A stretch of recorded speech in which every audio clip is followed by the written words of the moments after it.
Good morning बच्चों। तो आज हम ईवीएस का एक नया चैप्टर स्टार्ट करने जा रहे हैं जिसका नाम है cooking and eating. Cooking and eating मतलब क्या होता है? पकाना और खाना। ठीक है, तो चैप्टर 11 कुकिंग एंड ईटिंग। कौन सा चैप्टर है हमारा? चैप्टर 11। कौन सा चैप्टर है? चैप्टर 11 जिसका नाम क्या है? Cooking and eating. नाम क्या है बच्चों? कुकिंग एंड ईटिंग मतलब पकाना और खाना। चलिए स्टार्ट करते हैं। तो we eat different kinds of food. We eat different kinds of food मतलब क्या हुआ बच्चों? हम विभिन्न प्रकार का भोजन खाते हैं। हम अलग अलग तरह का भोजन खाते हैं ना, तो we eat different kinds of food. Some are eaten raw and some are cooked before eating. मतलब सम आर ईटन मतलब क्या हुआ? कुछ कच्चे खाए जाते हैं। And some are cooked before eating और कुछ खाने से पहले पकाए जाते हैं। क्या होता है? ऐसे कुछ फ्रूट्स या कुछ फल, कुछ फूड तो ऐसे होते हैं जिन्हें हम कच्चा खा सकते हैं, और कुछ ऐसे होते हैं जिन्हें खाने से पहले क्या किया जाता है? पकाया जाता है, कुक्ड किया जाता है ना। चलिए देखते हैं आगे। Food items like cucumber, radish and carrot can be eaten raw. मतलब फूड आइटम मतलब खाने के सामान जो हम खाते हैं ना, वो उसके सामान भोजन। लाइक जैसे कुकुम्बर खीरा, रेडिश मूली एंड कैरेट और गाजर कैन बी ईटन रॉ खाए जा सकते हैं कच्चे। तो क्या हुआ? फूड आइटम मतलब खाने के सामान जैसे खीरा, मूली, गाजर कच्चे खाए जा सकते हैं। While some like lady fingers, potato and meat need to be cooked। जबकि कुछ जैसे भिंडी, आलू और मांस, भिंडी, आलू और मांस को जरूरत होती है किसकी? पकाए जाने की। तो बच्चों आपको क्या समझ में आया कि कुछ खाने के सामान जैसे खीरा, मूली और गाजर उन्हें कच्चा खाया जा सकता है, जबकि भिंडी, आलू, मांस जैसे कुछ सामानों को पकाने की जरूरत होती है। किसकी जरूरत होती है? पकाने की जरूरत होती है। समझ आया आपको? चलिए आगे देखते हैं। तो बच्चों, cooking makes the food soft, tasty and easy to chew and digest. मतलब क्या हुआ? कुकिंग मतलब खाना पकाना बनाता है भोजन को मुलायम, स्वादिष्ट, आसान किसमें? चबाने और पचाने में। तो क्या हुआ?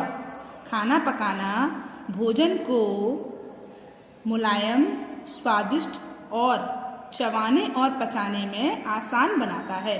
चबाने और पचाने में कैसा बनाता है? भोजन को आसान बनाता है। समझ आया? चलिए आगे देखते हैं। Cooking also kills the germs in the food. और जब हम भोजन को पकाते हैं, जो पकाना होता है, खाना पकाना होता है, वो एक काम और करता है। क्या करता है? Kills the germs in the food. भोजन में कीटाणुओं को भी मारता है। क्या करता है? भोजन में कीटाणुओं को भी मारता है। तो खाना पकाने से, जब हम खाना पकाते हैं तो उसके अंदर जो जर्म्स होते हैं वो क्या होता है? वो क्या हो जाते हैं? वो मर जाते हैं। तो खाना पकाने से भोजन में कीटाणु भी मर जाते हैं। समझ आया? चलिए आगे देखते हैं। Some food items last longer when they are cooked. कुछ फूड आइटम ऐसे होते हैं जो लंबे समय तक चलते हैं जब वे पकाए जाते हैं। मतलब कुछ फूड आइटम ऐसे होते हैं कि जब वे पकाए जाते हैं तो वे कैसे चलते हैं? लंबे समय तक चलते हैं। जैसे देखते हैं तो क्या हो गया? कुछ खाने के सामान लंबे समय तक चलते हैं। कब? जब वे पकाए जाते हैं। ठीक है, आगे देखिए। Remember that food should neither be over cooked nor be under cooked. मतलब क्या है? याद रखिए, ना तो भोजन को हमें जरूरत से ज्यादा पकाया जाना चाहिए और ना ही भोजन को अध पका हुआ होना चाहिए। तो आपको क्या समझ में आया? रिमेंबर दैट मतलब याद रखिए, food should not neither be over cooked मतलब भोजन को ओवर कुक्ड मतलब ज्यादा भी नहीं पकाना चाहिए, ना तो ज्यादा पकाना चाहिए, और नॉर बी अंडर कुक्ड और ना ही अध पका हुआ होना चाहिए। तो क्या समझ में आया आपको? याद रखिए कि भोजन को ना तो जरूरत से ज्यादा पका होना चाहिए और ना ही अध पका होना चाहिए, मतलब कम पका हुआ होना चाहिए। भोजन को प्रॉपर पका हुआ होना चाहिए, ना तो कच्चा होना चाहिए और ना ही ज्यादा पका हुआ होना चाहिए। समझ आया? चलिए आगे देखते हैं। तो आगे क्या है बच्चों, ये देखते हैं। चलिए तो अब हम आगे देखते हैं। Food items that can be eaten raw, मतलब ऐसे कुछ भोजन देखते हैं, ऐसे कुछ खाने के सामान देखते हैं जो कच्चे भी खाए जा सकते हैं।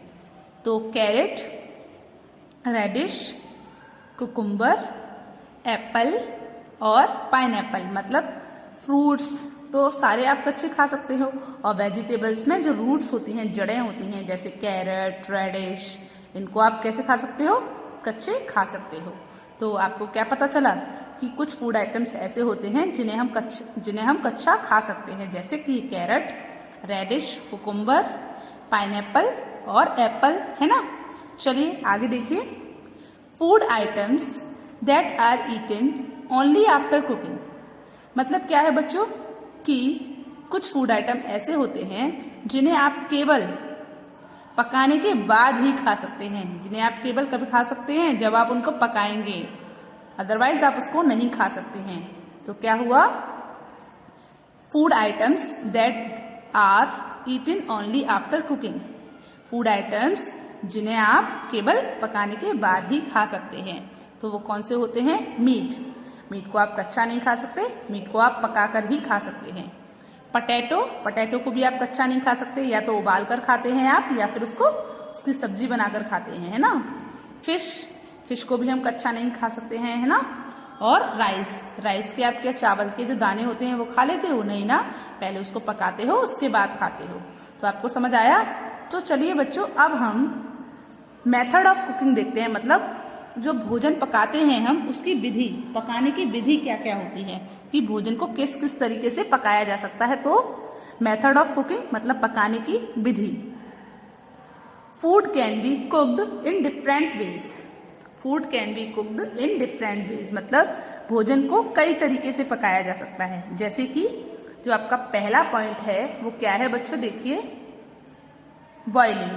तो आप भोजन को उबालकर भी पका सकते हैं, आप भोजन को उबालकर भी पका सकते हैं। जैसे कि आपने पढ़ा था ऊपर, food can be cooked in different ways, मतलब भोजन को पकाया जा सकता है कई तरीकों में। तो भोजन को कई तरीकों में पकाया जा सकता है। तो अब हम वही तरीके पढ़ रहे हैं कि हम भोजन को किस किस तरीके में पका सकते हैं। तो उसमें पहला तरीका क्या है? बॉइलिंग। अब बॉइलिंग क्या होता है, देखिए, cooking is the food item in boiling, मतलब कुकिंग द फूड आइटम, भोजन को पकाना, इन बॉइलिंग मतलब उबाल कर, किसमें? बॉइलिंग वाटर में, मतलब उबलते हुए पानी में, इज कॉल्ड बॉइलिंग, मतलब उबलते हुए पानी में भोजन को पकाना क्या कहलाता है? बॉइलिंग कहलाता है, मतलब उबालना कहलाता है। फिर से पढ़ते हैं और देखते हैं। Cooking the food item in boiling water is called boiling, मतलब उबलते हुए पानी में भोजन के मतलब खाने के सामान को पकाना क्या कहलाता है बच्चों? उबालना कहलाता है। जैसे आप देखते हैं, आप दूध को उबालते हैं, आप राइस जो होते हैं, चावल जो होते हैं वो भी आप उबालते हो ना, दाल को उबालते हैं हम, और कुछ वेजिटेबल्स ऐसी होती हैं जिनको हम उबालते हैं। जैसे आपको मैंने बताया था अभी कि आप पोटैटो को भी उबाल सकते हो, आलू को उबाल लेते हैं ना कभी कभी। तो देखिए आगे, rice, pulses and some vegetables are cooked by boiling, मतलब चावल और दाल और कुछ सब्जियां कैसे उबालकर पकाई जाती हैं। चावल, दाल और कुछ सब्जियां उबालकर पकाई जाती हैं। चलिए आगे देखिए। Milk is also boiled but without adding water, क्या कह रहे हैं ये, कि जो दूध होता है, दूध को भी उबाला जाता है। जैसे आप देख रहे हैं इस फोटो में, जो दूध है उसको क्या किया जा रहा है, उसे भी उबाला जाता है। पर कैसे? बट लेकिन विदाउट एडिंग वाटर, मतलब बिना पानी को जोड़े, मतलब बिना पानी को मिलाए या पानी को डाले। तो क्या कह रहे हैं? दूध को भी उबाला जाता है लेकिन बिना पानी डाले, मतलब उसके अंदर पानी नहीं डाला जाता, उसको बिना पानी के उबाल दिया जाता है। चलिए अब हम देखते हैं कि अगली कुकिंग का जो मेथड है वो क्या है। तो बच्चों जो हमारा सेकंड तरीका है, हम जैसे खाना और भी तरीकों से पकाते हैं जैसे हमने बताया था, तो जो हमारा सेकंड मेथड है वो है बेकिंग। तो हम बेकिंग करके भी भोजन को पका सकते हैं। बेकिंग आप जानते हो ना, सेक कर, आप जैसे केक को बेक करते हो ना, वही। तो cooking the food item without adding any liquid और फैट इज कॉल्ड बेकिंग। मतलब क्या है, भोजन के सामान को पकाना विदाउट एडिंग एनी लिक्विड, मतलब बिना किसी पानी के, बिना किसी तरल, और फैट मतलब बिना किसी तरल या वसा को जोड़े सामान को पकाना, भोजन के सामान को पकाना क्या कहलाता है बच्चों? बेकिंग कहलाता है, मतलब सेकना कहलाता है। देखिए एक बार फिर से बोलते हैं, किसी भी तरल या वसा को जोड़े बिना, मतलब बिना जोड़े सामान, खाने के सामान को पकाना सेकना कहलाता है। Cooking the food item without adding any liquid और फैट इज कॉल्ड बेकिंग। मतलब जिसमें हम कोई भी तरल नहीं लगाते, कोई भी लिक्विड नहीं लगाते एंड कोई भी फैट नहीं लगाते, और उसके बिना भी अगर हम कुछ पका लेते हैं उसे हम क्या कहते हैं बच्चों? बेकिंग कहते हैं। लाइक जैसे कौन कौन सा होता है जो बेक किया जाता है, कौन कौन सा फूड ऐसा होता है?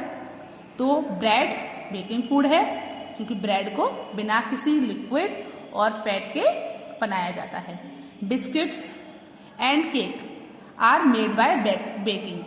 तो ब्रेड, बिस्किट और केक किससे? सेक कर बनाया जाता है, सेक कर बना हुआ होता है ना। एक बार फिर से बोलिए, ब्रेड, बिस्किट और केक जो होता है वो कैसे बनाया जाता है बच्चों? सेक कर बनाया जाता है। चलिए उसके बाद जो हमारा नेक्स्ट वे है, नेक्स्ट मेथड है, वो क्या है? स्टीमिंग। स्टीमिंग मतलब भाप के द्वारा बनाना जाना। भाप के द्वारा आपने देखा है बहुत सारे जो फूड होते हैं वो भाप के द्वारा बनाए जाते हैं। बहुत सारे फूड आइटम्स ऐसे होते हैं जो भाप में बनाए जाते हैं, स्टीम से बनाए जाते हैं। चलिए देखते हैं। Cooking with the help of steam. Cooking with the help of steam मतलब भाप की मदद से पकाना। भाप की मदद से पकाना क्या कहलाता है? स्टीमिंग कहलाता है, मतलब भाप में पकाना कहलाता है। तो आप बोल सकते हैं भाप की मदद से भोजन को पकाने को हम क्या कहते हैं? स्टीमिंग कहा जाता है। भाप की मदद से पकाना स्टीमिंग कहलाता है ना। चलिए देखिए, some food item like dhoklas, idlis and momos are often steamed before eating. क्या होता है बच्चों? कुछ खाने के सामान जैसे ढोकला, इडली और मोमोज खाने से पहले अक्सर क्या किए जाते हैं? भापे जाते हैं। मतलब ये कैसे भोजन होते हैं, ये कैसे फूड आइटम होते हैं जो भाप में पकाए जाते हैं। आपने देखा है ना कि आपने इडली तो बनते हुए सबने देखी होगी कि इडली का जो होता है स्टैंड होता है, उसके नीचे हम थोड़ा सा पानी रख देते हैं, उसके ऊपर जो इडली का घोल होता है उसे डाल देते हैं, और जो पानी होता है नीचे वो उबल उबल कर भाप देता है, और वो इडली जो होती है वो भाप से बनती है। ये तो आपने देखा ही है ना। तो भाप में कौन कौन से फूड पकाए जाते हैं बताइए? फूड आइटम ढोकला, इडली, मोमोज, है ना। तो आपको समझ आया? तो भाप की मदद से पकाने की विधि को हम क्या कहते हैं? स्टीमिंग कहते हैं। कुछ खाने के सामान जैसे ढोकला, इडली और मोमोज खाने से पहले अक्सर भापे जाते हैं, है ना। खाने से पहले अक्सर क्या होता है? उनको भाप में पकाया जाता है। चलिए तो नेक्स्ट जो मेथड है वो है रोस्टिंग। क्या है? रोस्टिंग। रोस्टिंग कैसे होती है? Cooking food over direct heat और in an oven is called roasting. मतलब क्या है बच्चों? कुकिंग फूड मतलब भोजन को पकाना डायरेक्ट हीट और इन एन ओवन मतलब डायरेक्ट हीट का मतलब सीधे आंच पर, सीधे आंच पर, या फिर ओवन में, या फिर किसमें? ओवन में। या तो सीधे आंच पर पकाया जा रहा है या फिर ओवन में पकाया जा रहा है, उसे हम क्या कहते हैं बच्चों? रोस्टिंग कहते हैं। समझ आया? उसे हम क्या कहते हैं? रोस्टिंग कहते हैं। तो एक बार फिर से बोलिए, सीधे ताप पर या ओवन में खाना पकाना। सीधे आंच, आप आग भी बोल सकते हो, सीधे आग मतलब सीधे ताप पर या फिर ओवन में भोजन पकाना क्या कहलाता है बच्चों? बताइए मुझे, क्या कहलाता है? बताइए। रोस्टिंग कहलाता है ना। जैसे कि आप देखते हैं कि जो पापड़ होते हैं, जो पॉपकॉर्न होते हैं, वो सीधे आंच पर पकाए जाते हैं ना, रोस्टिंग की जाती है उनकी। ठीक है, तो देखिए आगे, papad and popcorn are often roasted, मतलब पापड़ और पॉपकॉर्न को अक्सर भूना जाता है। क्या किया जाता है? भूना जाता है। जैसे आपने देखा है जो भुट्टा आता है आपका, कॉर्न आती है, उसको भी आप क्या करते हो? भूनते हो ना, तो उसे भी भून कर खाया जाता है। तो इसको कैसे पकाते हैं? अक्सर भूना जाता है। पापड़ और पॉपकॉर्न को अक्सर क्या किया जाता है? भूना जाता है। चलिए आगे देखिए, chicken and fish can also be roasted, मतलब चिकन तो आप जानते ही हो, और मछली फिश को भी अक्सर भूना जाता है। ठीक है, को भी भूना जा सकता है। तो चिकन और मछली को भी भूना जा सकता है। तो आपको क्या पता चला? तो बच्चों आपको क्या समझ में आया कि कुछ फूड, मतलब कुछ जो खाने के सामान होते हैं, कुछ फूड आइटम ऐसे होते हैं जिन्हें हम डायरेक्ट हीट पर पकाते हैं, मतलब डायरेक्ट हीट पर पकाते हैं या फिर ओवन में पकाते हैं, उसे हम क्या कहते हैं? रोस्टिंग कहते हैं, मतलब भूनना कहते हैं। तो आपको ये भी पता चला कि पापड़ और पॉपकॉर्न होते हैं, उन्हें क्या किया जाता है? अक्सर भूना जाता है। चिकन और मछली को भी भूना जा सकता है। चिकन और मछली को भी भूना जा सकता है। आपको समझ आया? चलिए आगे देखते हैं। तो नेक्स्ट मेथड क्या है? नेक्स्ट मेथड है ग्रिलिंग। नेक्स्ट मेथड क्या है बच्चों? नेक्स्ट मेथड ग्रिलिंग है। चलिए, meat and some vegetables are sometime cooked over direct heat. क्या है बच्चों? मांस और कुछ सब्जियां आर समटाइम कुक्ड, मतलब कभी कभी पकाई जाती हैं। ओवर डायरेक्ट हीट, मतलब क्या करके? कभी कभी सीधे आग पर पकाई जाती हैं, सीधे आग में पकाई जाती हैं। This is called grilling. ये क्या कहलाता है? ग्रिलिंग कहलाता है। आपको समझ आया? मतलब मांस और कुछ सब्जियां कभी कभी डायरेक्ट हीट पर पकाई जाती हैं। उसे हम क्या कहते हैं बच्चों? उसे हम क्या कहते हैं? ग्रिलिंग कहते हैं। It can be done in griller और आ तंदूर। इट कैन बी डन, मतलब इनको किया जाता है या इनको पकाया जाता है। कैसे पकाया जाता है? तंदूर में पकाया जाता है या फिर ग्रिलर में पकाया जाता है। तो क्या हुआ? यह ग्रिलर या फिर तंदूर में किया जाता है। जैसे देखते हैं ना, बहुत सारी जो वेजिटेबल्स होती हैं उनको एक स्टिक में लगाकर और उसको तंदूर पे लगाते हैं, फिर वो पकती है ना, उसे हम क्या बोलते हैं बच्चों? ग्रिलिंग बोलते हैं। जैसे कि आप देख सकते हैं यहाँ पर नीचे से डायरेक्ट क्या है? डायरेक्ट हीट आ रही है और ऊपर ये जो भी भोजन है, जो भी फूड आइटम है, वो पक रहा है। ऐसे ही रोस्टिंग में भी क्या होता है? डायरेक्ट पकाते हैं, तो यहाँ नीचे से हीट आ रही है और ये ऊपर भी पक रहा है। तो या तो वो ग्रिलर में किया जाता है या फिर तंदूर में किया जाता है। तो बच्चों आपको इतने मेथड समझ में आए? तो आपको आज मेथड ऑफ कुकिंग समझ में आया। तो कल हम फ्राइंग पढ़ेंगे। क्या पढ़ेंगे? फ्राइंग, मतलब तलते कैसे हैं। तो तलने की कौन कौन सी विधि होती हैं ये भी देखेंगे, और भोजन को हम कैसे तलते हैं, और बहुत सारे वेजल्स देखेंगे कि भोजन पकाने के लिए हमें कैसे कैसे वेजल्स की जरूरत होती है, मतलब कैसे कैसे बर्तन की जरूरत होती है। समझ आया? तो कल हम फ्राइंग मेथड, कुकिंग का कौन सा मेथड पढ़ेंगे? फ्राइंग। और देखेंगे कि जो भोजन पकाने के लिए हमें कैसे कैसे वेजल्स की जरूरत होती है, मतलब कैसे कैसे बर्तनों की जरूरत होती है। तो बच्चों आज आपको मेथड ऑफ कुकिंग समझ में आया, और ये समझ में आया कि हम कौन सी सब्जी को कच्चा खा सकते हैं और कौन सी चीज़ों को पकाकर खा सकते हैं, कौन से खाने के सामान को हम कच्चा खा सकते हैं और कौन से खाने के सामान को हम पकाकर खा सकते हैं। समझ आया? चलिए, गुड बाय।